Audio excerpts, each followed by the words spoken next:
Bab 351. 9 rumah abadi, aku menginginkannya.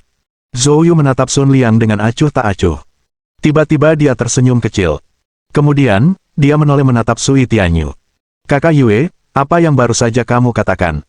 Kamu bilang kamu sangat menyukai lingkungan dan hidangan di sini, kan? Sui Tianyu terkejut. Dia tidak tahu apa yang dimaksud Zhou Yu dengan mengajukan pertanyaan seperti itu tiba-tiba di saat kritis ini. Dia mengangguk tanpa sadar. Zhou Yu menoleh ke Sun Liang. 9 rumah abadi, aku akan mengambilnya. Selain itu, orang yang membuat gelang itu harus diserahkan kepadaku. Jika kedua syarat itu terpenuhi, aku bisa memberhentikanmu sementara. Setelah mendengar kondisi ini, Sui Tianyu, Wu Yue, dan lainnya terkejut. Nafsu makan Zhou Yu memang terlalu besar. Tidak hanya ada satu cabang Nine Immortal Mansion, totalnya ada 5 di kota provinsi tersebut. Aset tetapnya, bersama dengan nilai mereknya, bernilai sedikitnya 50 miliar. Benar saja, wajah Sun Liang berubah sangat jelek. Mustahil. Meskipun Nine Immortal Mansion berada di bawah namaku, Letian Association adalah pemegang saham terbesarnya, dan aku tidak bisa memberikannya kepadamu. Petik 2. Zhou Yu menyipitkan matanya. Saya tidak memberi Anda kondisi ini sebagai pilihan. Saya memberitahu Anda, dan Anda tidak punya pilihan. Petik 2. Anda tidak punya ruang untuk memilih. Sun Liang begitu marah hingga giginya gatal, tetapi Wu Yue mengawasinya dengan saksama dari samping. Tanpa izin dari asosiasi Letian, dia tidak berani memprovokasi konflik dengan kabinet bela diri sendirian. Sun Liang menarik napas dalam-dalam, dan kekejaman yang hampir tak terlihat terpancar di matanya. Bagus. Aku bisa mentransfer Nine Immortal Mansion kepadamu. Tetapi mengenai orang yang membuat gelang itu, mustahil untuk menyerahkannya kepadamu saat ini. Saya perlu memeriksa dengan pihak berwenang di mana dia berada. Ini akan memakan waktu setidaknya 3 hari. Petik 2. Zhou Yu berbicara dengan acuh tak acuh. Aku memberimu waktu maksimal 3 hari. Jika aku tidak menemui orang itu dalam 3 hari, kabinet bela diri akan menyerbu asosiasi Letian sepenuhnya. Aku tidak yakin akan ada jejak yang bisa ditemukan di dalam asosiasi Letian. Petik 2. Sun Liang menundukkan kepalanya, amarah hampir menyembur dari matanya. Baiklah, aku mengerti. Kalau begitu, persiapkan kontraknya. Zhou Yu melambaikan tangannya tanpa minat. Sun Liang berbalik untuk mempersiapkan kontrak. Zhou Yu berkata kepada Wu Yue. Ketua tim Wu, silakan duduk dan makan sesuatu. Wu Yue tersenyum pahit. Saya benar-benar tidak punya selera untuk ini. Saya harus segera melaporkan hal ini kepada Wakil Direktur Jiang. Petik 2. Kabinet militer agak berpuas diri selama beberapa tahun ini. Saya tidak menyangka organisasi seperti Letian Association akan luput dari perhatian kami. Petik 2. Mereka telah melakukan perbuatan keji di bawah hidung kita. Zhou Yu tidak menghentikannya dan setelah menyapa sebentar, Wu Yue pergi bersama anak buahnya. Tak lama kemudian, Sun Liang menyiapkan kontrak transfer. Zhou Yu meminta Sui Tianyu membacanya, dan setelah tidak ada masalah, dia langsung menandatangani nama Tianyu. Sampai hari ini, Nine Immortal Mansion resmi berpindah tangan. Sun Liang tidak banyak bicara dan pergi bersama orang-orangnya dengan mobil. Sui Tianyu, melihat kepergian Sun Liang dan orang-orangnya, mengungkapkan kekhawatirannya. Zhou Yu, apakah asosiasi Letian akan membiarkan hal ini begitu saja? Sun Liang mengulur waktu, mereka pasti akan membalas dendam begitu mereka kembali. Petik 2. Zhou Yu tersenyum tipis. Saya khawatir mereka tidak akan bertindak. Selama mereka melakukannya, mereka akan memperlihatkan kelemahan mereka. Petik 2. Sui Tianyu terkejut dan kemudian mengerti. Itu adalah strategi untuk mengejutkan ular dan memancingnya keluar dari lubangnya. Setelah meninggalkan Nine Immortal Mansion, Sun Liang bergegas kembali ke rumahnya. Di sana, ia bertemu ayahnya, Sun Zeng. Dia menceritakan kembali kejadian yang terjadi di Nine Immortal Mansion. Ayah, begitulah kejadiannya. Anak itu punya ikatan mendalam dengan kabinet bela diri, dan niatnya sangat jelas, dia mengincar Master Surgawi Tian. Aku khawatir mengambil tindakan akan memicu konflik antara kabinet bela diri dan asosiasi Letian, jadi aku hanya bisa dengan enggan menyetujui tuntutannya dan menyerahkan Nine Immortal Mansion kepadanya. Petik 2. Ayah, menurutmu apa yang harus kita lakukan selanjutnya? Tatapan Sun Zeng sedingin es. Lianger, selalu bijaksana untuk berhati-hati. Saya kenal dengan para pemimpin dan wakil pemimpin tim ke-10 cabang Qinzu dari kabinet bela diri. Mereka tidak memiliki anak laki-laki yang Anda sebutkan. Petik 2. Jadi, kemungkinan besar dia bukan dari kabinet bela diri. Master Surgawi Tian merupakan tokoh penting bagi asosiasi Letian. Ini adalah masalah yang sangat penting dan tidak dapat diganggu-gugat, kita harus melenyapkan anak ini secepat mungkin. Petik 2. Mata Sun Liang berbinar. Dia memendam kebencian yang mendalam terhadap Zhou Yu, dan pengekangan dirinya sebelumnya adalah karena pertimbangan gambaran yang lebih besar. Sekarang, bahkan ayahnya mengatakan bahwa Zhou Yu harus disingkirkan. Dia tentu saja gembira. Ayah, itu hebat. Aku sudah lama ingin membunuh bocah nakal ini. Petik 2. Biar aku yang urus masalah ini. Sun Zeng melambaikan tangannya dengan acuh tak acuh. Tidak perlu. Kali ini kita harus memastikan anak itu terbunuh dengan satu serangan. Petik 2. Saya akan meminta Guru Huangfu untuk mengambil tindakan. Tuan Huangfu. Sun Liang menunjukkan wajah terkejut. Dia tidak menyangka ayahnya akan menanggapi Zhou Yu seserius itu. Bagaimanapun, Master Huangfu merupakan ahli hebat yang dilatih secara pribadi oleh Master Surgawi Tian. Dia telah menguasai ajaran Guru Surgawi Tian dan dapat membunuh musuh dari jarak ribuan mil, bahkan para Master Alam Bawaan Puncak tidak dapat menghentikannya. Metode pembunuhannya benar-benar tanpa pertumpahan darah. Pertumbuhan rahasia dan kekuatan asosiasi letian selama bertahun-tahun sebagian besar disebabkan oleh pria ini. Sun Liang merasa itu berlebihan, tapi karena ayahnya sudah memutuskan. Dia tidak mengajukan keberatan. Tetap saja, dia merasa kesal karena tidak bisa menyaksikan Zhou Yu mati dengan mata kepalanya sendiri. Di bawah kegelapan malam, ayah dan anak tiba di sebuah villa pinggiran kota di kota provinsi. Tuan Huangfu, saya punya masalah mendesak dan butuh bantuan Anda. Sesaat kemudian, pintu besar villa itu terbuka perlahan. Sun Zeng dan putranya masuk dengan cepat. Di halaman, seorang lelaki tua duduk bersila di samping kolam. Sun Zeng secara berlebihan melaporkan kejadian Zhou Yu yang menantang Guru Surgawi Tian. Mendengar ini, Master Huangfu mengerutkan kening. Anak ini sedang mencari kematian. Saya membutuhkan aura unik orang ini. Putraku Sun Liang baru saja berinteraksi dengan orang ini, kata Sun Zeng cepat-cepat. Dia membawa aura anak laki-laki ini dalam dirinya. Saat dia berbicara, Sun Liang terangkat ke udara tanpa terkendali. Sun Liang menjadi pucat karena ketakutan, tetapi setelah beberapa saat, dia perlahan-lahan melayang turun. Saya telah memperoleh aura orang ini. Aku akan mengeksekusinya sekarang, seru Master Huangfu sambil perlahan menutup matanya. Bab 352. Ambil keuntungan dan lari. Zhou Yu dan Sui Tianyu menyelesaikan makan mereka, dan dia mengantarnya kembali ke villa. Setelah tiba di villa, Zhou Yu berencana untuk pamit. Sui Tianyu mengumpulkan keberaniannya. Sudah larut malam, Feier pasti sudah tidur sekarang, sebaiknya kamu tinggal di sini, katanya. Setelah mengatakan itu, wajahnya memerah dan tanpa sadar dia menundukkan kepalanya. Zhou Yu tertawa dan berkata, tidak apa-apa, belum malam, gadis itu ada kelas malam dan pulang malam.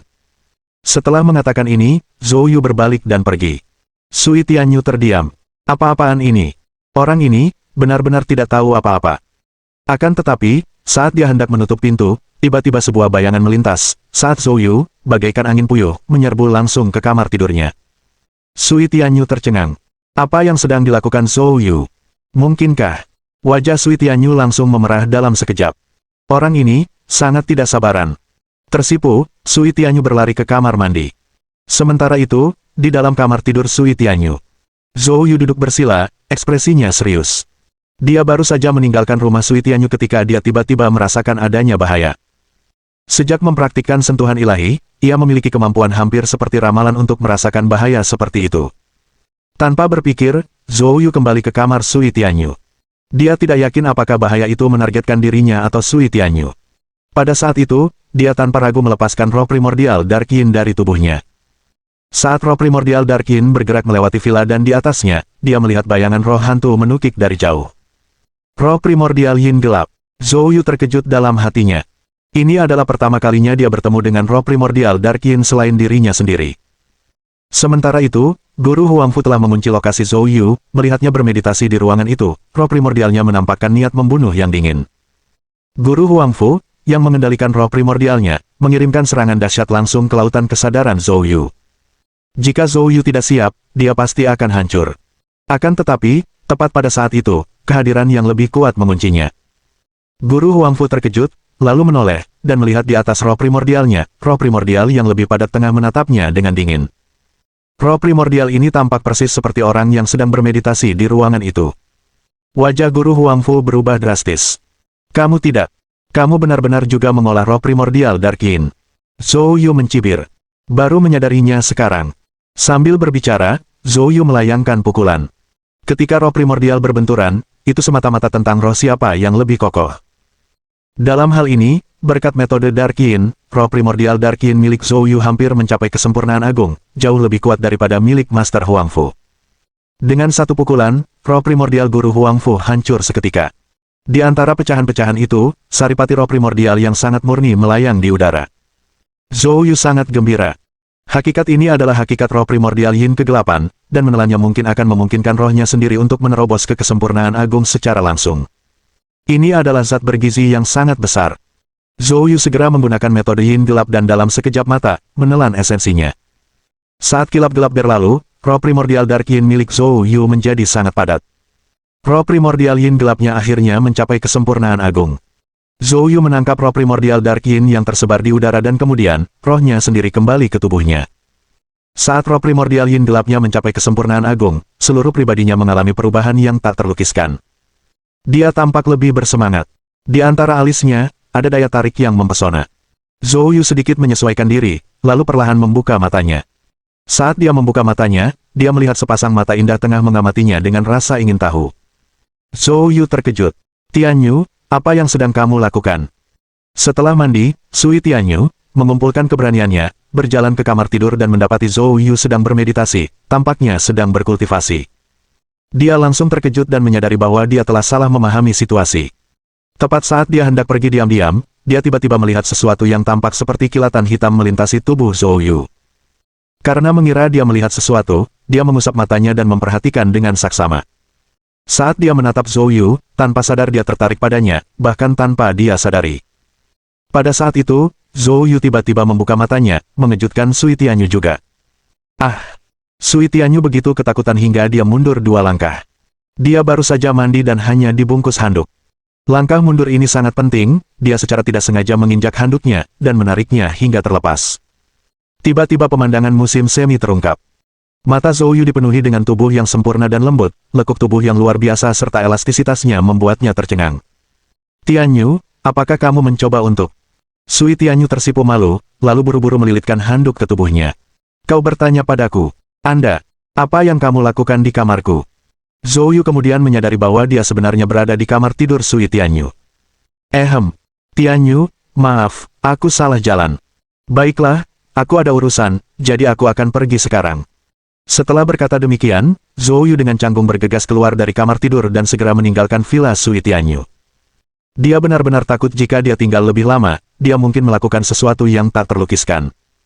Di sisi lain, Sui Tianyu menyaksikan Zhou Yu melarikan diri, tertegun. Setelah sekian lama, dia berbicara sambil meratap. Mengambil keuntungan lalu melarikan diri, benar-benar musuh lama. Bab 353. Zhao Feier hilang. Di dalam halaman terpisah, Sun Zeng dan putranya sedang menunggu hasilnya. Namun, pada saat itu, Tuan Huang Fu tiba-tiba menyemburkan seteguk darah. Matanya terbelalak kaget, seakan-akan ia melihat sesuatu yang tak terbayangkan. Lalu, dia jatuh tersungkur ke tanah. Sun Zeng dan putranya tercengang. "Ini." Sun Zeng bergegas maju. "Tuan Huang Fu." Dia mengguncangnya, hanya untuk mendapati Master Huang Fu tidak responsif. Dia memeriksa napasnya dan wajahnya langsung berubah kosong. "Ayah, apa yang sedang terjadi?" Sun Zeng, dengan wajah penuh ketidakpercayaan, bergumam. "Tuan Huang Fu, dia sudah mati." "Apa?" Sun Liang juga tercengang. Bagaimana ini bisa terjadi? Bagaimana mungkin Tuan Huang Fu meninggal? Mungkinkah anak itu? Ekspresi Sun Zeng berubah, tersadar dari linglungnya. "Lianger, apakah kamu tahu nama orang itu?" Sun Liang menggelengkan kepalanya dan berkata, "Aku tidak tahu. Tapi, kurasa aku pernah mendengar si brengsek Sui Tianyu itu memanggilnya Zhou entah apa." Sun Zeng menunjukkan ekspresi berpikir. "Zhou." Tiba-tiba, ekspresinya berubah. "Tidak mungkin, Zhou Yu, kan?" Ya, saya pikir itu Zhou Yu." Mendengar ini, ekspresi Sun Zeng berubah sangat muram. Sebagai anggota tingkat tinggi asosiasi letian, dia tahu banyak tentang Zhou Yu. Zhou Yu tidak hanya membunuh putra angkat Liu Gong tetapi juga membunuh guru surgawi Jin Dingtian. Selain itu, dia telah menghancurkan istana Changle. Dikatakan bahwa ia memiliki hubungan dengan gubernur Qi Guochang dari provinsi Qin.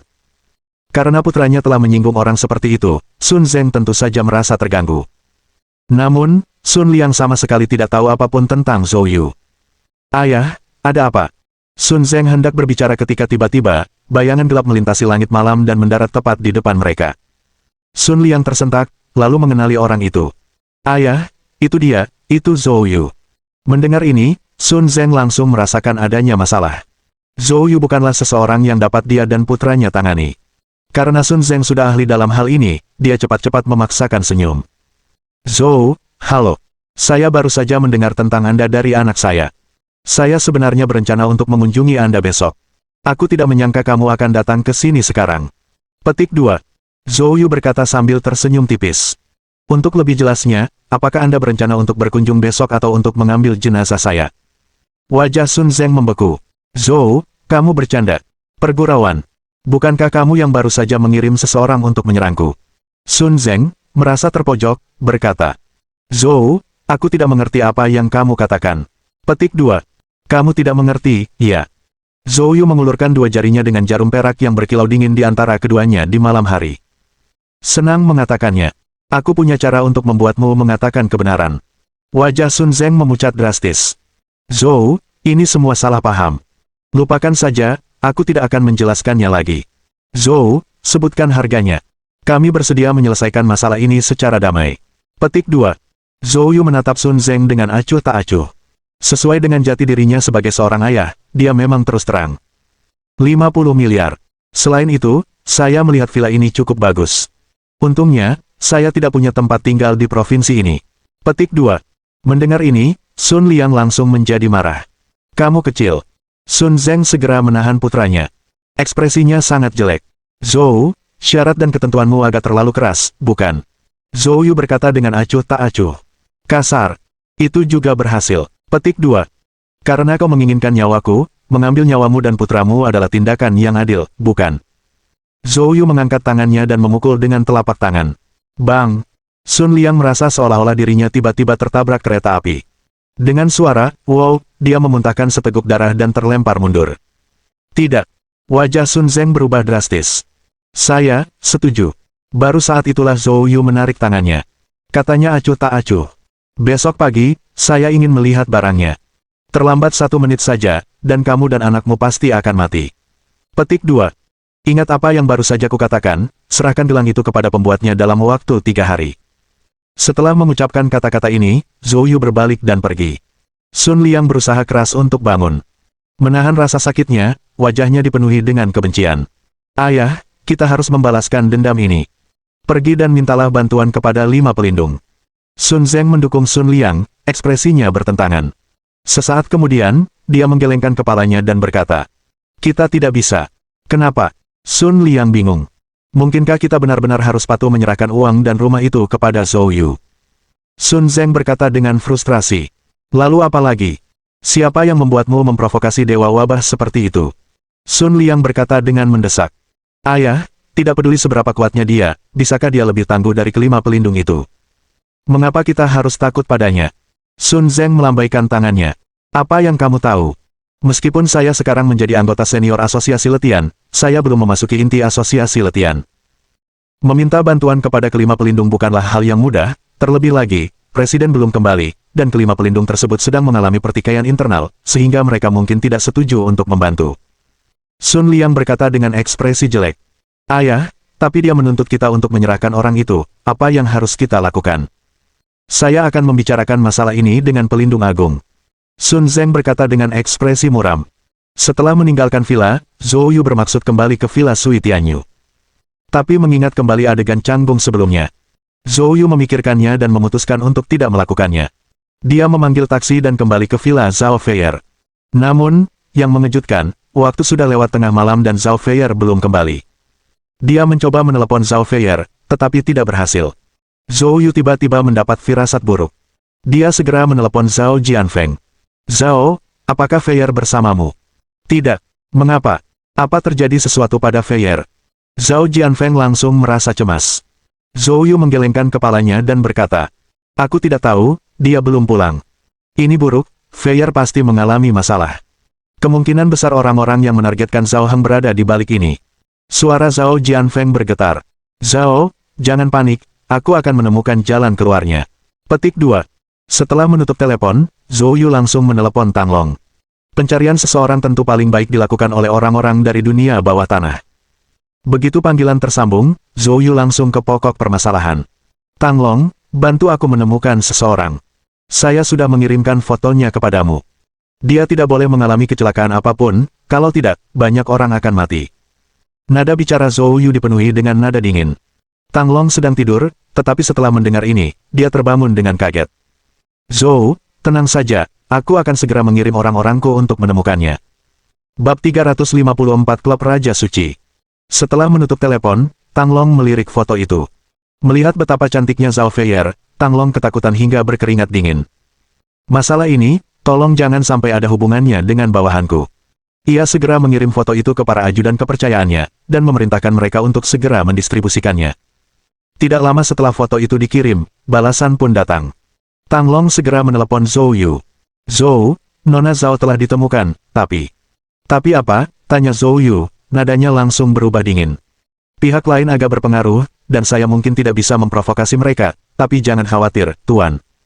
Zhou, saya akan mencoba mengulur waktu. Saya akan mengirimkan lokasinya, silakan datang segera. Petik 2. Oke. Di luar klub Raja Suci. Salah satu bawahan Tang Long berkata dengan gemetar. Saudara Long, wanita yang Anda minta kami temukan, saya melihatnya masuk ke sini dengan mata kepala saya sendiri. Tang Long mengamati pintu masuk klub.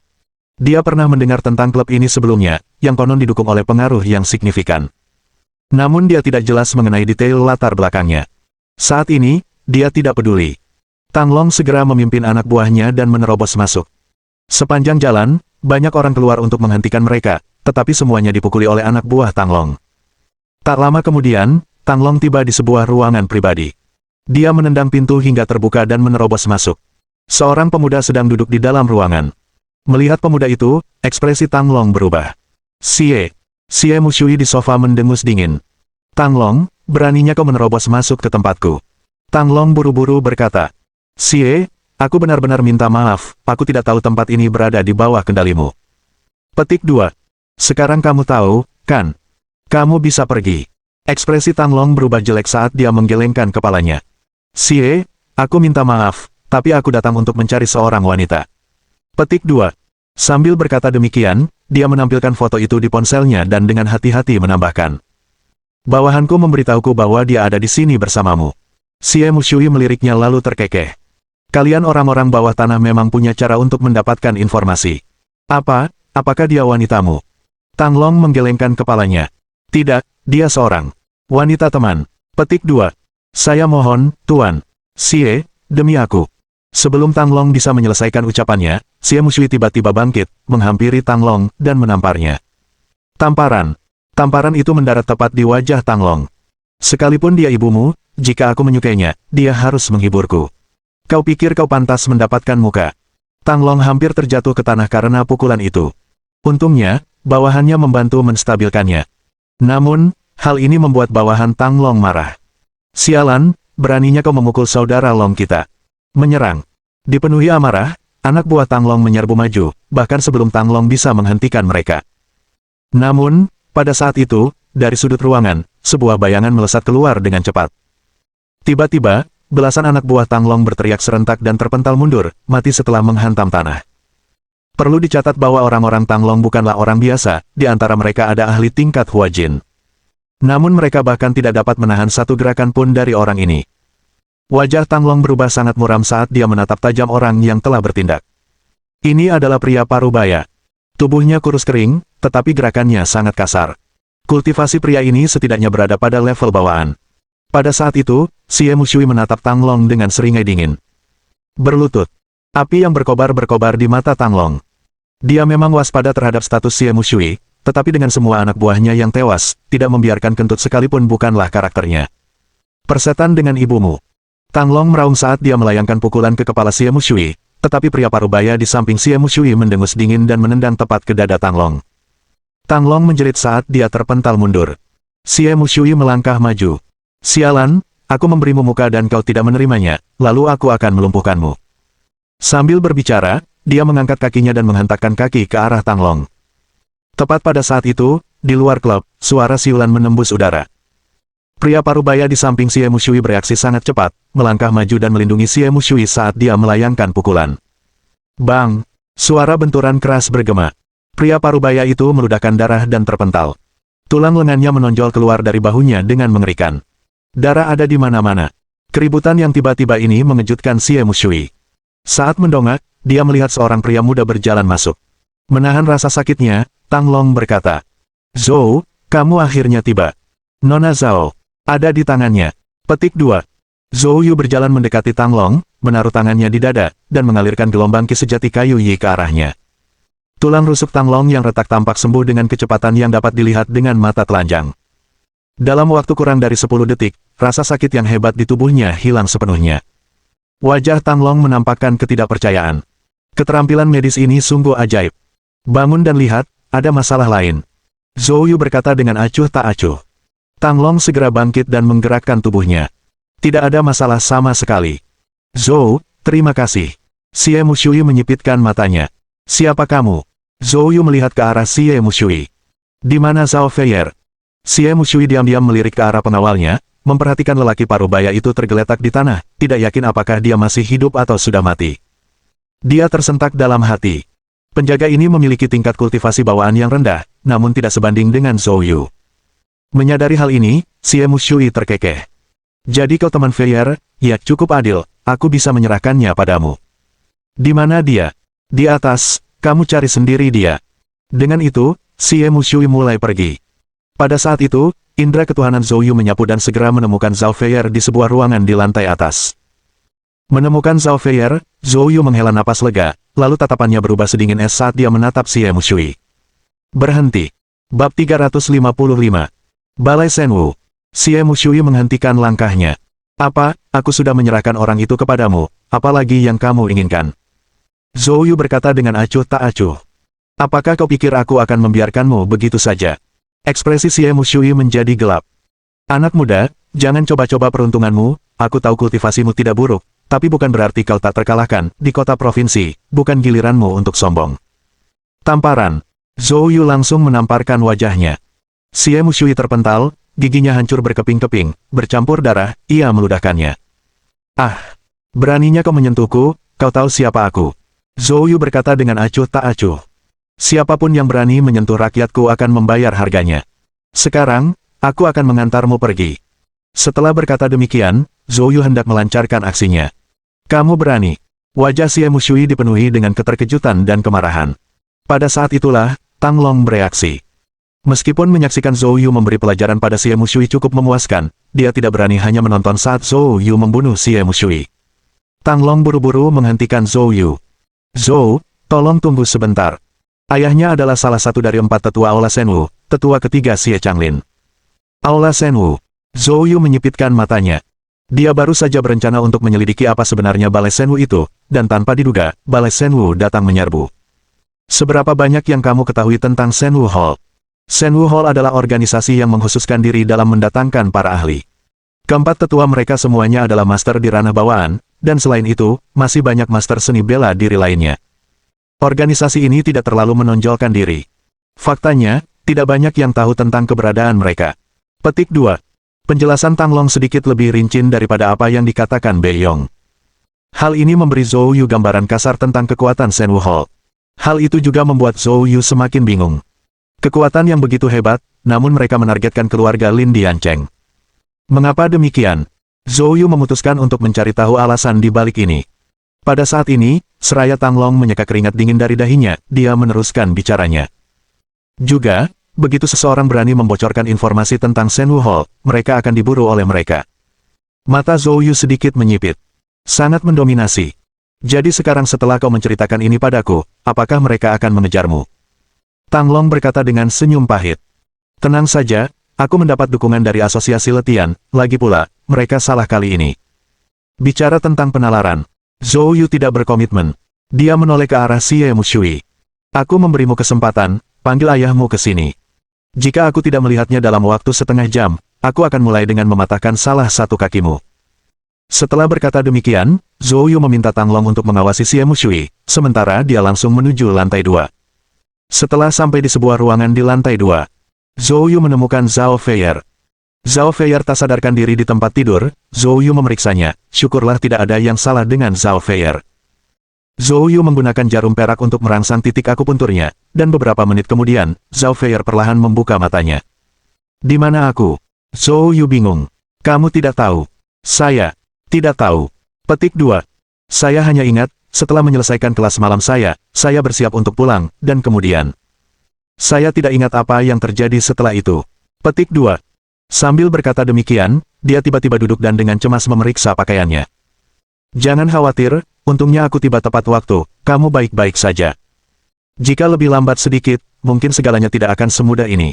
Zhao Feier mencengkeram kakinya, menangis terseduh-seduh. Zhou Yu panik. Dia tidak akan pernah tahan melihat pemandangan seperti ini. Feier, ada apa? Zhao Feier menangis seolah-olah air matanya adalah hujan di tengah bunga pir. Kenapa aku selalu berakhir dalam situasi seperti ini? Kata-katanya sebenarnya mengingatkan Zhou Yu pada sesuatu. Mungkinkah Bei Yong berada di balik semua ini? Seketika, Zhou Yu berkata, Feier, berhentilah menangis. Aku akan pergi dan mendapatkan keadilan untukmu sekarang juga, dan aku jamin hal seperti itu tidak akan terjadi lagi. Petik 2. Setelah mengatakan ini, Zhou Yu berdiri dan berjalan turun ke bawah. Zhao Feier juga berhenti menangis dan bergegas mengikutinya. Di lantai bawah di ruang pribadi, Zhou Yu menghadapi Xie Mushui. Mengapa kau menyentuh Feier? Tatapan mata Xie Mushui tajam, seakan ingin melahap Zhou Yu hidup-hidup. Dia tidak menjawab, tetapi malah mengeluarkan ancaman. Kamu akan mati. Tamparan. Zhou Yu menamparkan wajahnya dengan keras. Xie Mushui menjerit lagi kesakitan. Kemudian, Zhou Yu tidak melanjutkan perkataannya lagi dan langsung mengeluarkan jarum perak dan menusukkannya ke dahi Xie Mushui. Adegan ini membuat Tang Long yang berada di sampingnya menggigil tak terkendali. Itu terlalu kejam. Kemudian, Zhou Yu mengetahui bahwa insiden itu sebenarnya adalah kecelakaan. Ternyata sahabat Zhao Feier, Xiaxia, berada di balik kejahatan itu. Zhao Feier merupakan siswi tercantik di sekolah yang diakui memiliki banyak peminat. Setelah kejadian di bar terakhir kali, Zhao Feier menghadapi Xiaxia dan bahkan menamparnya. Xiaxia, yang menyimpan dendam, kemudian mencari Xie Mushui dari sekolah yang sama, yang menyebabkan kejadian-kejadian berikutnya. Adapun Xie Mushui, dia tidak mengetahui rencana Shen Wuhou terhadap keluarga Yan Chenglin. Hal ini membuat Zhou Yu semakin curiga. Bahkan Xie Mushui tidak tahu, yang berarti masalah ini sangat rahasia. Setelah mendengar semuanya, Zhao Feier sangat marah. Xiaxia, aku tidak percaya itu dia. Memikirkan bahwa aku memperlakukannya dengan begitu baik, itu membuatku marah. Zhou Yu melirik Tang Long. Serahkan Xiaxia ini padamu. Melihat Xie Mushui pada dasarnya adalah seorang zombie di bawah jarum perak Zhou Yu, Tang Long benar-benar tercengang dengan metode ini. Mendengar kata-kata Zhou Yu, dia menggigil dan cepat berkata, tidak masalah, Tuan. Zhou, aku akan membuatnya menghilang sekarang juga. Wajah Zhao Feier memucat, dicekam rasa takut, dan dia menggenggam tangan Zhou Yu erat-erat. Zhou Yu, dia tidak pantas mati. Zhou Yu mendesah. Bahkan setelah disakiti oleh sahabatnya, dia tetap berhati lembut. Zhou Yu menambahkan satu hal lagi. Ajari dia pelajaran, pastikan dia belajar darinya. Tang Long mengangguk berulang kali. Zhou, aku tahu apa yang harus dilakukan, kamu bisa mengandalkanku. Petik 2. Saat itu, Zhou Yu tiba-tiba menoleh ke arah koridor. Di ujung koridor, aura yang dahsyat dengan cepat mendekat. Siapa yang berani menyentuh anakku? Suara ini membawa kekuatan yang sangat kuat. Di dalam ruangan, botol-botol anggur dan gelas-gelas pecah sekaligus, dan wajah Tang Long dan Zhao Feier menjadi sangat pucat, hampir tidak dapat berdiri. Zhou Yu mengerutkan kening dan menarik keduanya di belakangnya, mereka segera pulih. Tang Long berkata dengan ekspresi takut. Zhou, Xie Changlin ada di sini. Petik 2. Bab 356 Kesetiaan Tang Long. Begitu Tang Long selesai berbicara, seorang pria setengah baya yang tegap melangkah masuk. Ciri yang paling mencolok dari pria ini adalah lehernya, yang hampir setebal kepalanya, dan menonjol dengan urat-urat, membuatnya tampak seperti dinosaurus yang mengamuk. Zhao Feier begitu ketakutan hingga dia gemetar dan memegang erat lengan Zhou Yu. Zhou Yu menepuknya pelan, memberi isyarat agar dia tidak takut. Wajah Xie Mushui penuh dengan kebencian saat dia menunjuk Zhou Yu dengan penuh semangat. Ayah, itu dia, cepat lumpuhkan dia, katanya. Melihat putranya dipukuli seperti ini, Xie Changlin tampak marah dan amarahnya pun membara. Anak kecil, matilah, serunya. Xie Changlin melolong panjang. Dalam sekejap, dari mulutnya, seolah-olah ribuan pasukan berlari kencang, menyerbu Zhou Yu dengan pedang mereka yang menebas. Zhou Yu sedikit terkejut. Raungan setan. Teknik kultivasi ini telah disebutkan oleh orang tua itu sebelumnya. Konon katanya diciptakan oleh seorang jenderal zaman dahulu yang berwajah hitam, yang omannya sebanding dengan ribuan pasukan, mampu mengusir segala macam setan dan roh jahat, sangat tangguh. Tanpa diduga, tetua ketiga ini benar-benar mengetahui teknik ini. Pada saat Zhou Yu terkejut, gelombang suara yang mengerikan telah mencapai dirinya. Zhou Yu merasa seakan-akan dikelilingi oleh ribuan pasukan, dengan pedang dan tombak yang tak terhitung jumlahnya menebas ke arahnya. Dia segera mengaktifkan teknik kuali emas, melindungi dirinya sendiri, Tang Long, dan Zhao Fei. Dentuman-dentuman. Selama beberapa saat, berbagai suara tabrakan dan pecahan terdengar. Semua kaca dan lampu di seluruh klub pecah. Bahkan banyak kusen pintu dan perabotan kayu solid mengalami keretakan. Melihat raungan iblis semakin kuat, Zhou Yu menyipitkan matanya. Roh primordial yin-nya langsung meninggalkan tubuhnya. Dia menyerang langsung ke arah lautan kesadaran Xie Changlin. Xie Changlin tengah mengerahkan tenaganya ketika tiba-tiba dia menggigil, diikuti dengan berhentinya raungan iblis secara tiba-tiba. Menyembur. Selanjutnya, darah mengalir dari mata, telinga, mulut, dan hidungnya secara bersamaan. Seluruh orang itu seperti tersengat listrik, jatuh ke tanah, gemetar tak henti-hentinya. Ayah! Xie Mushui tercengang. Dia bergegas ke sisi Xie Changlin. Ayah, ada apa denganmu? Wajah Xie Changlin penuh dengan ketidakpercayaan. Siapa sebenarnya kamu? Zhou Yu, kata Zhou Yu acuh tak acuh.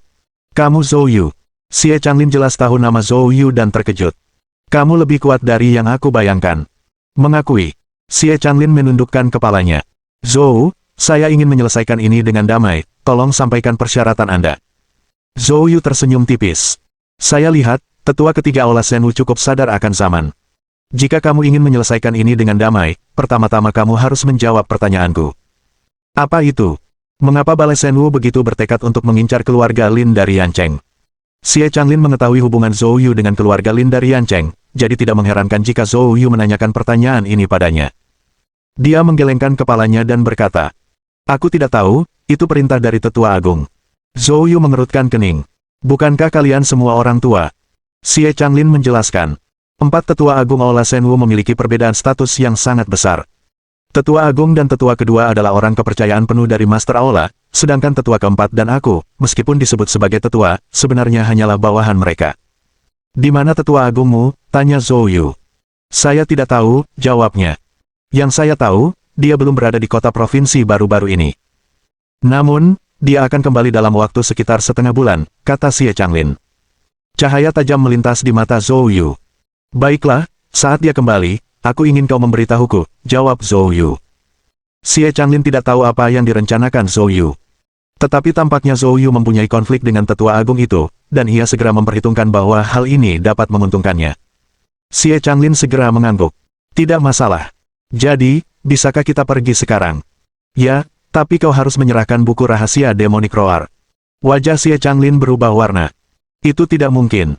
Seni bela diri ini tidak diturunkan ke orang luar. Zhou Yu berkata sambil tersenyum setengah. Apakah raungan iblis adalah teknik kultivasi yang diwariskan dari leluhurmu? Itu. Baiklah, tidak. Petik 2. Jadi begitulah, apa yang tidak bisa diwariskan. Tetapi, Xie Changlin masih ragu-ragu. Zhou Yu lelah berbicara. Kau tak perlu menyerahkannya, aku bisa melumpuhkannya sekarang juga. Zhou Yu melangkah menuju Xie Mushui. Xie Mushui begitu ketakutan hingga hampir mengompol. Ayah, ayah, selamatkan aku. Wajah Xie Changlin jelek. Tunggu sebentar, aku akan. Serahkan itu. Petik 2. Xie Changlin, dengan gemetar, mengeluarkan gulungan kulit domba dari tubuhnya. Tanpa diduga, Xie Changlin ternyata membawa teknik rahasia Demonic Roar, yang menyelamatkannya dari banyak masalah. Zhou Yu mengambil gulungan kulit domba dan meliriknya. Memang, itu adalah buku rahasia Demonic Roar. Baiklah, mari kita akhiri masalah ini di sini. Tentu saja, jika kamu merasa tidak puas, kamu bisa kembali dan mencari majikan lain untuk membalas dendam. Petik 2. Namun, jika kau jatuh ke tanganku lagi, itu tidak akan diselesaikan hanya dengan manual rahasia. Mendengar kata-kata Zhou Yu, Xie Changlin tidak berbicara. Dia membawa putranya dan pergi dalam keadaan menyedihkan. Setelah Xie Changlin pergi, Zhou Yu menyimpan manualnya, lalu mengulurkan tangan dan menyentuh dahi Zhao Feier. Zhao Feier tampak bingung. Apa yang sedang kamu lakukan? Aku meninggalkan tanda ki sejati di tubuhmu. Lain kali saat kau dalam kesulitan, panggil saja namaku dalam hatimu. Tanda ki sejati akan terpicu, dan aku akan datang menyelamatkanmu. Petik 2. Zhao Feier yang mendengar ini langsung menunjukkan ekspresi gembira. Benar-benar. Biar aku coba. Zhou Yu segera menghentikannya. Nona, benda ini juga bisa membahayakan tubuh Anda. Jangan mencobanya secara gegabah kecuali Anda benar-benar harus melakukannya. Petik 2. Hehe, aku hanya bercanda. Kenapa kamu begitu gugup? Zhao Feier menatap Zhou Yu dengan penuh minat. Petik 2. Zhou Yu terdiam. Pada saat ini, Tang Long yang ada di dekatnya terbatuk ringan. Zhou, hari ini, aku khawatir aku telah benar-benar menyinggung Xie Changlin dan putranya. Aula Shenwu mungkin akan mencari masalah denganku. Zhou Yu mengerti apa yang dimaksud Tang Long. Jika Anda menemui masalah yang tidak dapat diselesaikan, hubungi saya. Tang Long buru-buru menggelengkan kepalanya. Zhou, bukan itu maksudku. Yang saya maksud adalah, jika Tuan Zhou tidak keberatan, saya ingin melayani Anda. Petik 2. Alis Zhou Yu terangkat. Bukankah kamu anggota asosiasi letian? Tang Long berkata dengan serius, asosiasi letian memang mendukungku, tetapi di mata mereka, aku dan anak buahku hanyalah anjing yang bisa disingkirkan kapan saja. Lagi pula, jika Aula Shenwu benar-benar menyusahkanku, kemungkinan besar asosiasi letian tidak akan memulai konflik dengan Aula Shenwu karenaku. Jadi, saya tidak ingin bekerja untuk mereka lagi. Petik 2. Zhou Yu mengangguk. Bagus, aku menghargai kejujuranmu. Karena kamu telah memilih untuk melayaniku, janganlah kamu tidak setia. Jika tidak, konsekuensinya akan mengerikan. Petik 2. Tang Long buru-buru meyakinkan. Zhou, aku, Tang Long, tidak ragu-ragu. Petik 2. Untuk saat ini, tetaplah bersama asosiasi letian dan kumpulkan informasi untukku. Ya, Tuan. Zhou. Setelah Tang Long pergi bersama orang-orangnya, Zhou Yu menyuruh Zhao Feier untuk segera menelepon Zhao Jianfeng untuk melaporkan bahwa dia selamat. Setelah mengetahui bahwa Zhao Feier baik-baik saja, Zhao Jianfeng akhirnya bisa tenang. Kemudian, Zhao Jianfeng berkata, Zhou Yu, apakah kamu punya waktu besok pagi? Pavilion Wu menemukan pengendara sepeda motor yang melukai Zhao Heng. Dia hampir melarikan diri dari perbatasan Qinzhou, tetapi untungnya dia ditangkap oleh orang-orang Pavilion Wu. Petik 2. Saat ini dia sedang dikawal kembali dan diperkirakan tiba di kota provinsi besok pagi. Baiklah, tidak masalah, aku akan datang melihatnya besok pagi, Zhou Yu setuju. Bab 357, Langkah Bayangan Hantu, Orang Tua Dia. Keesokan paginya, Zhou Yu tiba di penjara di ibu kota provinsi di bawah administrasi Kamar Bela Diri. Pada saat Zhou Yu tiba, Zhao Jianfeng, Zhao Heng, Jiang Fengyan, Wu Yue, dan lainnya sudah ada di sana. Namun, ekspresi semua orang muram. Zhou Yu bertanya dengan bingung. Apa yang telah terjadi? Apakah pembunuhnya tertangkap? Wu Yue menghela napas dan berkata, Zhou, si pembunuh sudah ditahan, tapi pagi ini, dia tiba-tiba meninggal. Mati. Zhou Yu tertegun sejenak. Apa yang telah terjadi? Kami tidak tahu. Para pemeriksa mayat kami dari Kamar Bela Diri saat ini sedang memeriksa penyebab kematiannya, jawab Wu Yue. Jiang Fengyan memeriksa waktu. Ayo pergi, sudah waktunya. Ayo masuk dan lihat. Petik 2. Kelompok itu memasuki kamar mayat di dalam penjara. Apakah hasil otopsi sudah keluar? Tanya Jiang Fengyan. Petugas forensik dengan cepat melaporkan. Wakil Menteri Jiang, almarhum tampaknya bunuh diri. Sepertinya. Jiang Fengyan mengerutkan alisnya. Apa maksudmu dengan tampaknya? Petugas forensik dengan cepat menjelaskan. Wakil Menteri Jiang, kami telah memeriksa seluruh tubuh almarhum dan tidak menemukan tanda-tanda cedera.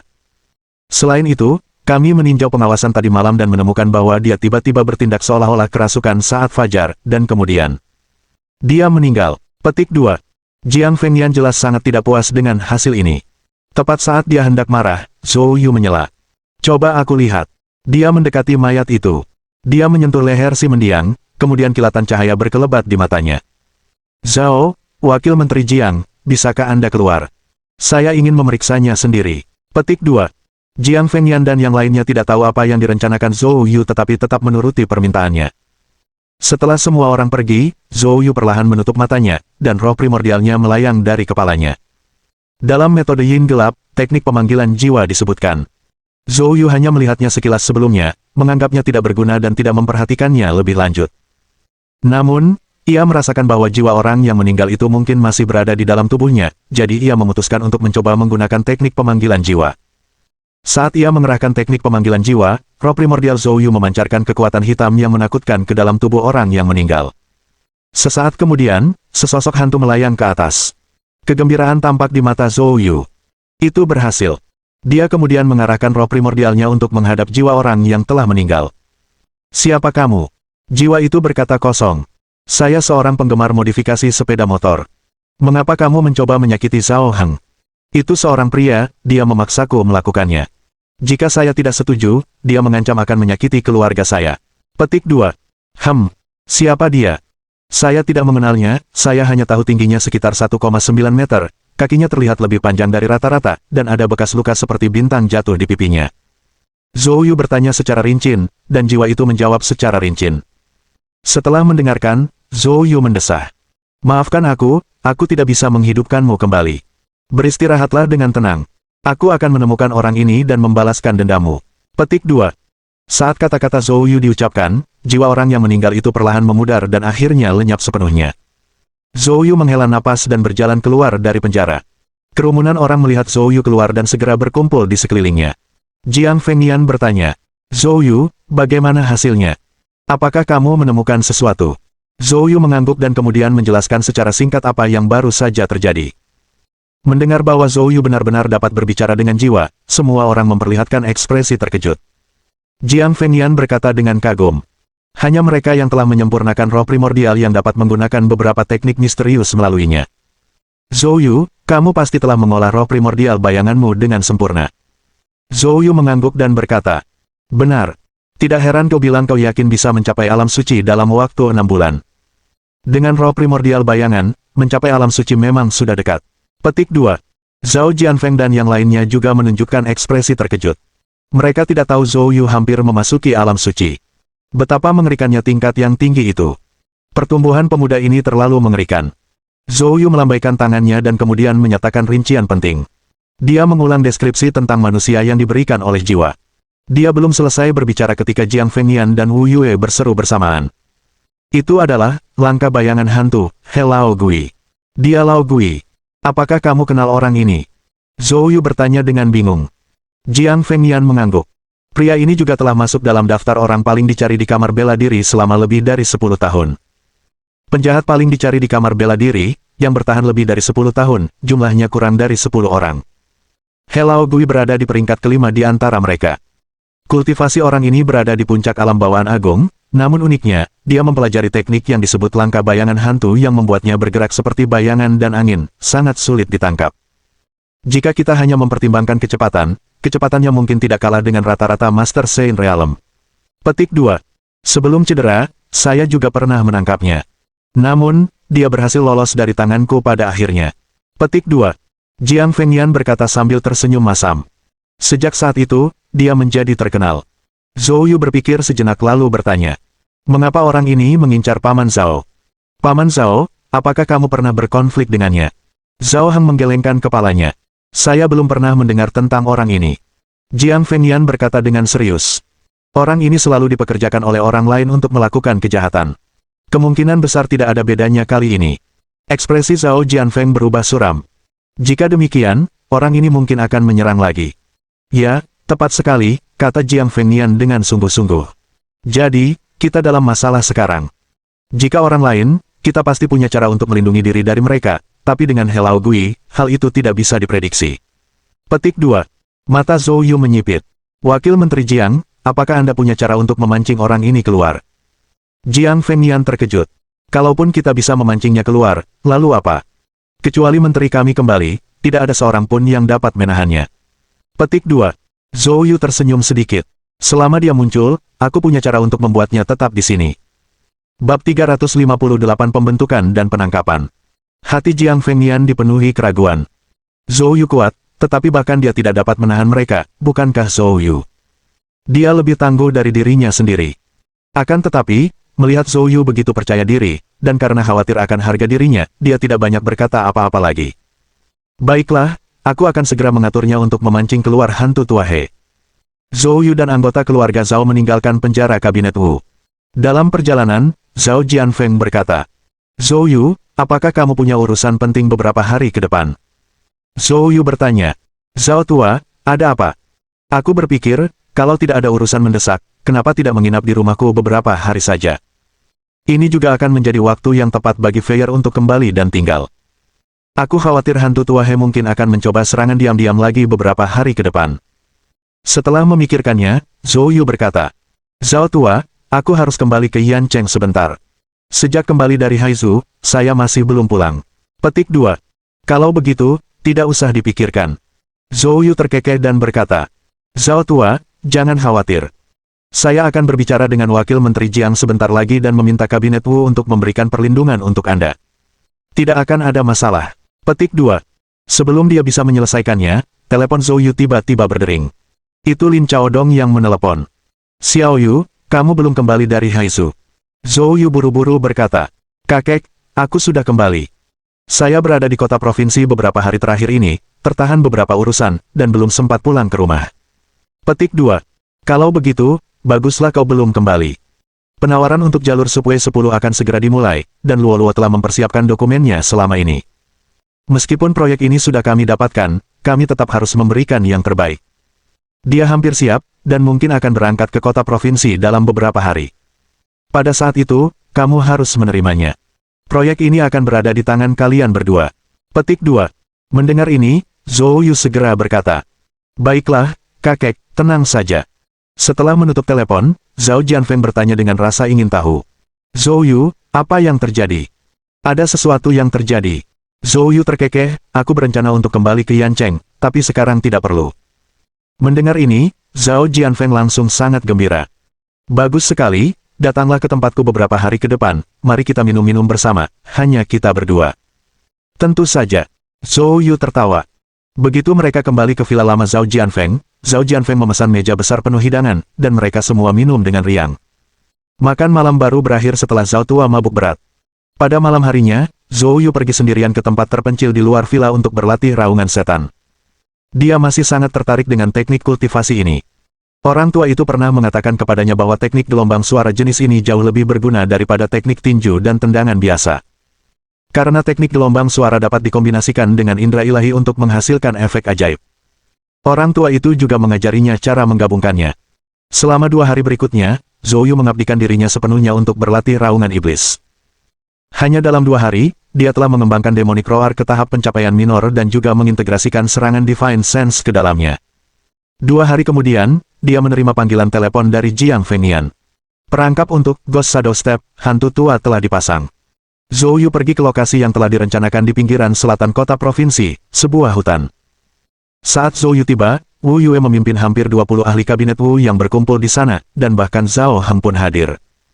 Zhou Yu mengungkapkan keraguannya. Wakil Menteri Jiang, mengapa membuat persiapan sebesar itu? Akankah hantu tua itu benar-benar datang? Jiang Fengnian menjelaskan. Orang-orang ini ada di sini untuk menyiapkan formasi.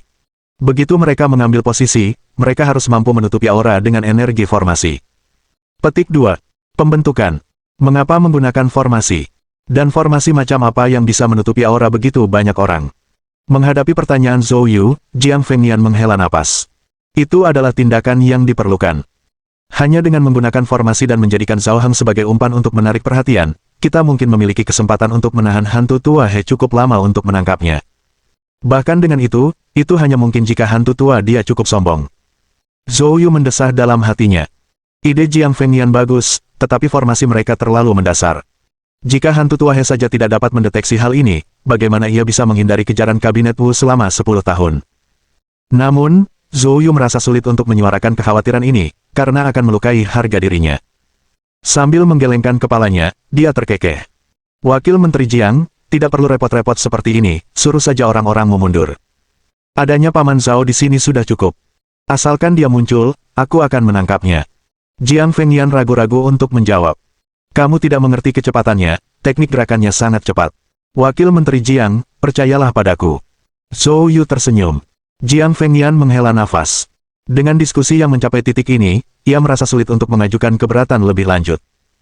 Dia melambaikan tangannya, memberi isyarat kepada Wu Yue untuk memimpin mundur.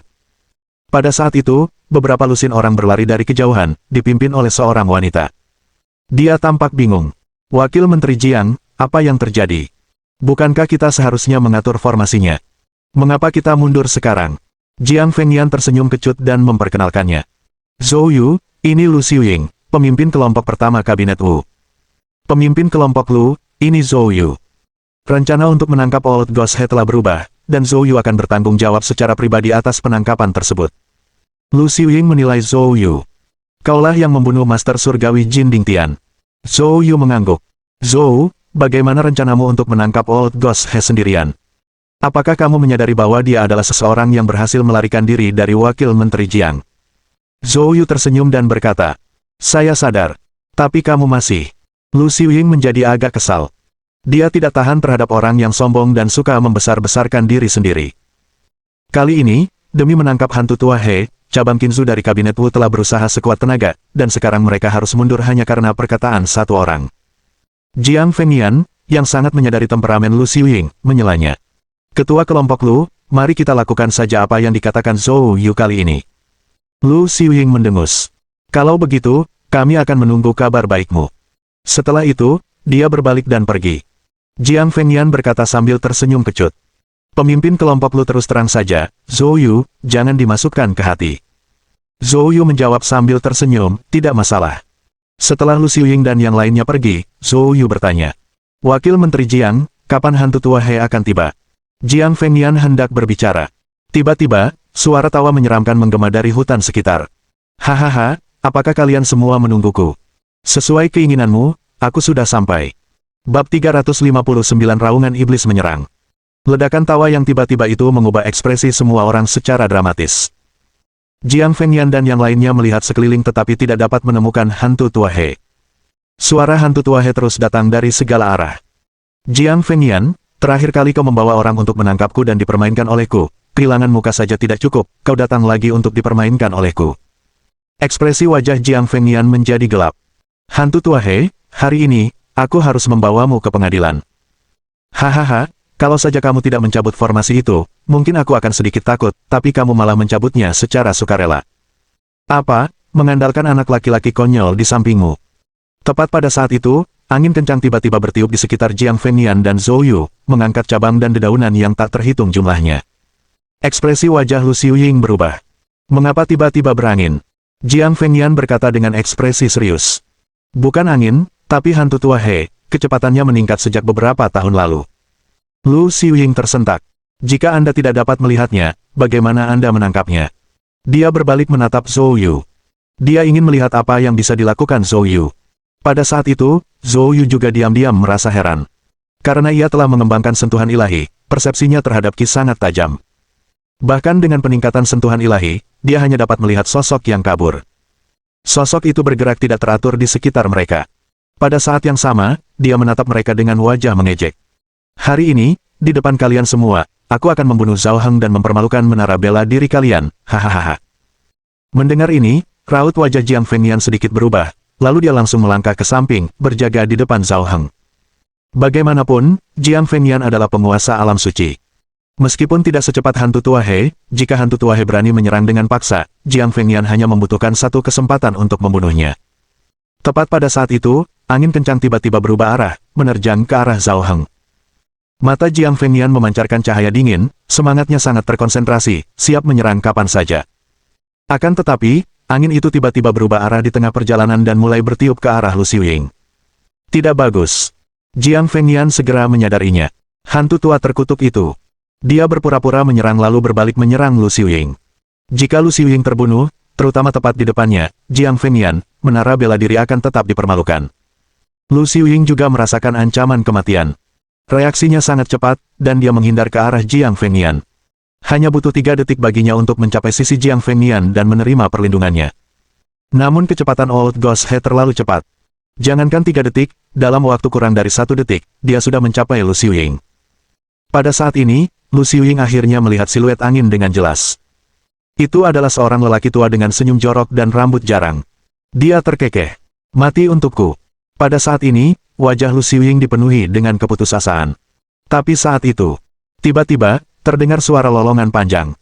Lu Xiuying merasakan otaknya langsung kosong, melihat kapak, kait, dan prajurit yang tak terhitung jumlahnya menyerbu ke depan. Senyum di wajah hantu tua itu tiba-tiba membeku. Dia hanya melihat pasukan menyerbu ke arahnya. Dia tidak punya waktu untuk menghindar, karena gelombang suara sudah mencapai telinganya.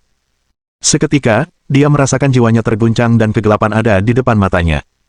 Namun, hantu tua dia bereaksi sangat cepat.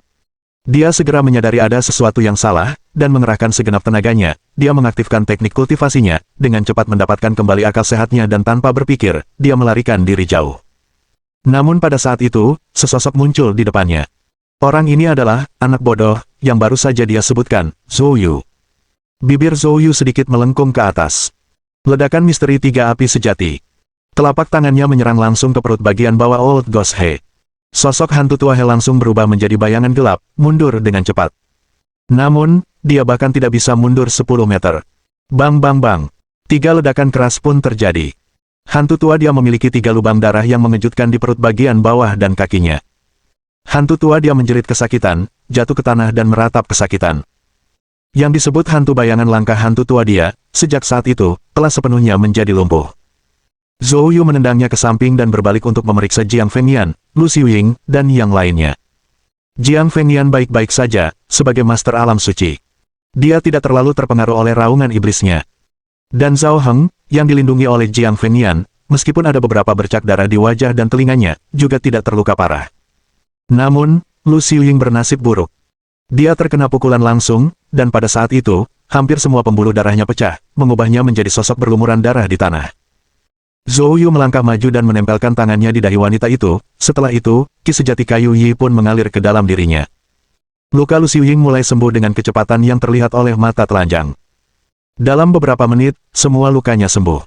Pada saat ini, Jiang Fengyan, penuh keheranan, mendekati Zhou Yu. Zhou Yu, teknik apa yang baru saja kamu gunakan? Raungan setan. Zhou Yu tersenyum. Ini adalah jenis seni bela diri akustik. Saya sudah sedikit memodifikasinya, tapi modifikasinya belum sempurna, jadi baru saja memengaruhi kalian. Petik 2. Jiang Fengyan sangat kagum. Seni bela diri ini terlalu sombong. Tidak heran kau begitu percaya diri menangkap hantu tua He, bahkan aku pun terguncang dan merasakan telingaku berdenging. Ngomong-ngomong, bagaimana kabar ketua tim Lu? Dia menderita kali ini, tapi aku sudah mengobatinya, dan dia tidak dalam bahaya. Dia akan bangun sebentar lagi. Itu bagus. Jiang Fengyan sangat gembira. Menangkap hantu tua kali ini dia akhirnya mengizinkannya untuk membalas penghinaan sebelumnya. Pada saat ini, hantu tua He juga sadar kembali. Merasakan dantiannya telah hancur, matanya berubah menjadi merah darah, dipenuhi amarah. Kau benar-benar melumpuhkanku. Siapakah sebenarnya kamu? Bab 360. Jiang Fengyan tertawa dingin dan memperkenalkan. Hello Gui, namanya Zhou Yu, pernahkah kamu mendengar tentang dia? Zhou Yu. Wajah Hello Gui berubah. Apakah kamu Zhou Yu yang membunuh guru surgawi Jin Dingtian? Zhou Yu menggelengkan kepalanya dan tersenyum. Itu sungguh aneh. Banyak guru besar yang mengetahui namanya, dan itu semua karena dia telah membunuh guru langit Jin Dingtian. Apakah guru surgawi Jin Dingtian ini setenar itu? Melihat melalui pikiran Zhou Yu, Jiang Fengyan tertawa dan berkata, itu tidak aneh. Guru surgawi Jin Dingtian terkenal dengan teknik kuali emasnya, dan selalu dianggap sebagai titik balik antara para guru besar bawaan biasa dan para guru besar bawaan teratas di dunia seni bela diri. Mengalahkannya berarti kau telah melangkah ke ranah para master agung bawaan teratas, dan tentu saja, banyak orang akan memperhatikannya. Zhou Yu menganggukkan kepalanya. Jadi begitulah. Pada saat ini, ekspresi Hello Gui gelap, matanya tak bernyawa, seolah ia telah menerima takdirnya. Jika aku tidak begitu sombong dan terlalu percaya diri, aku tidak akan berakhir di sini. Semuanya adalah takdir. Zhou Yu menatap Hello Gui dengan dingin. Katakan padaku, mengapa kamu memerintahkan pengendara sepeda motor itu untuk menyakiti Paman Zhao? Aku hanya akan bertanya sekali saja. Jika kamu tidak menjawab, jangan salahkan aku karena bersikap kasar. Petik 2. Hello Gui mendesah dan menutup matanya. Itu adalah Aula Shenwu. Awalnya aku adalah tetua tamu Aula Shenwu, dan kali ini atas perintah para tetua Aula Shenwu, aku bergerak melawan Zhao Heng. Alasannya adalah karena Zhao Heng diangkat kembali dan mengambil alih proyek Metro Jalur 10 lagi, yang pada akhirnya mengakibatkan proyek tersebut jatuh ke tangan keluarga Lin dari Yan Cheng, sesuatu yang tidak ingin dilihat oleh kepala balai. Hanya itu yang aku tahu. Mata Zhou Yu berkilat dengan cahaya dingin. Seorang tetua terhormat dari Balai Shenwu, demi menghadapi keluarga Lin, malah menggunakan cara tercela seperti itu. Apa sebenarnya alasan yang membuat mereka merendahkan diri sebegitu rendahnya? Zhou Yu memeras otaknya, tetapi tidak bisa mengerti. Kecuali, sebelumnya, Penatua Jie telah menyebutkan bahwa keluarga Lin telah menyinggung kekuatan besar di ibu kota. Mungkinkah Shenwu Hall bertindak atas perintah kekuatan besar di ibu kota? Jika memang begitu, maka pion kekuatan besar di ibu kota yang ingin ia temukan kemungkinan besar adalah Shenwu Hall. Memikirkan hal ini, sebuah cahaya berkedip di mata Zhou Yu, akhirnya memperoleh petunjuk. Tampaknya, dia harus mencari kesempatan untuk bertemu dengan Hall Master Shenwu Hall ini. Setelah bulat tekadnya, Zhou Yu menoleh ke Jiang Fengyan. Wakil Menteri Jiang, orang ini tidak berguna bagiku. Kamu bisa membawanya pergi. Petik 2. Jiang Fengyan menganggukkan kepalanya. Baiklah. Pada saat ini, Lu Xiuying sadar kembali. Ketua tim Lu, apakah kamu baik-baik saja? Jiang Fengyan bertanya sambil tersenyum. Lu Xiuying menggelengkan kepalanya, lalu dengan wajah bingung, dia berkata. Apa yang baru saja terjadi? Di mana Su Lao Gui? Jiang Fengyan terkekeh. Baru saat itulah Lu Xiuying melihat He Lao Gui tergeletak di tanah, dan dia langsung tertegun. Apa yang telah terjadi? Jiang Fengyan menjelaskan secara singkat apa yang baru saja terjadi. Setelah mendengarkan, wajah Lu Xiuying dipenuhi dengan keterkejutan, dan dia melihat ke arah Zhou Yu. Pada saat itu, dia teringat saat Demonic Roar turun, terasa seperti perahu kecil di tengah ombak raksasa.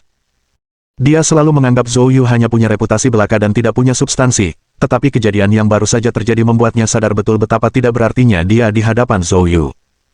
Jika Zhou Yu ingin mengincarnya, dia mungkin tidak perlu melakukan apapun, satu teriakan saja dapat mengakhiri hidupnya. Lu Xiuying menatap kosong ke arah Zhou Yu, menarik napas dalam-dalam, dan membungkuk. Zhou, maafkan aku karena salah paham padamu tadi. Petik 2. Zhou Yu tersenyum tipis. Tidak apa-apa, aku juga minta maaf karena telah menyakitimu secara tidak sengaja. Kemudian, dia kembali ke Jiang Fengyan.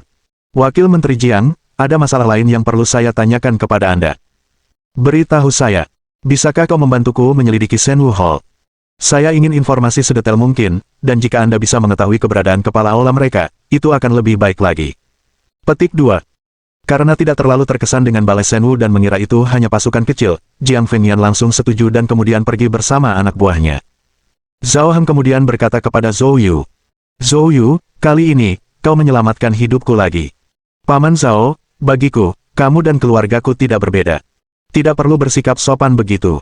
Zhao Heng sangat tersentuh dan menepuk bahu Zhou Yu. Ayo kita kembali dan beritahu tuan tua itu, agar dia tidak khawatir. Saat mereka hendak kembali, telepon Zhou Yu tiba-tiba berdering. Itu Tang Long yang menelepon. Suara Tang Long penuh kelemahan dan serak. Zhou, maafkan aku, ada sesuatu yang ingin aku tanyakan padamu. Apa yang terjadi? Asosiasi letihan telah menemukanku, dan aku tidak yakin aku bisa bertahan lebih lama lagi.